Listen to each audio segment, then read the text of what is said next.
Cité Petit Lucas, le squat bambou entre Cayenne et Remire-Montjoly. Plusieurs centaines d'habitants et partout les signes d'une électrification sauvage. Des branchements bricolés sur des câbles en l'air ou à terre, y compris dans les maisons.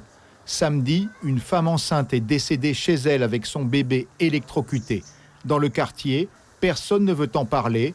Sous anonymat, une habitante témoigne du système de connexion électrique.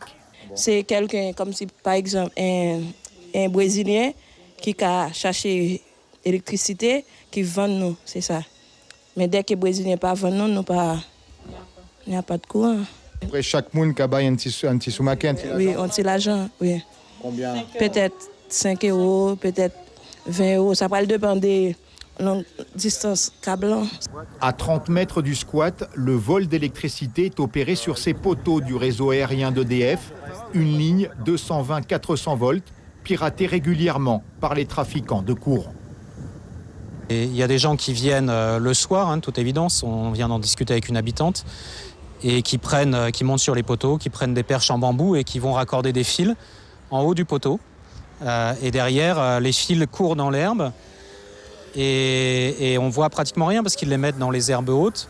Ils traversent la route en passant par les caniveaux d'évacuation d'eau, donc ils envoient soit des animaux, soit des jeunes pour tirer les fils.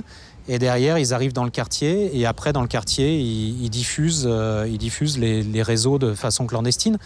Ce cadre d'EDF nous montre des fils dénudés à hauteur d'enfants, un risque mortel.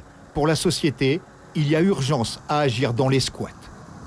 On ne peut pas laisser des gens qui créent des business en mettant en plus des gens en danger. Donc ça, il faut qu'on le fasse savoir par des actions concrètes, coercitives, en débranchant avec la police et autres.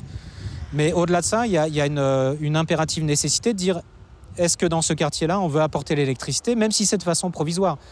Et peut-être qu'il faut créer un dialogue avec les gens qui sont dans l'équipement, dire si on apporte l'électricité à l'entrée du squat, derrière, il faut aussi qu'il y ait un engagement que l'électricité soit transportée de façon correcte.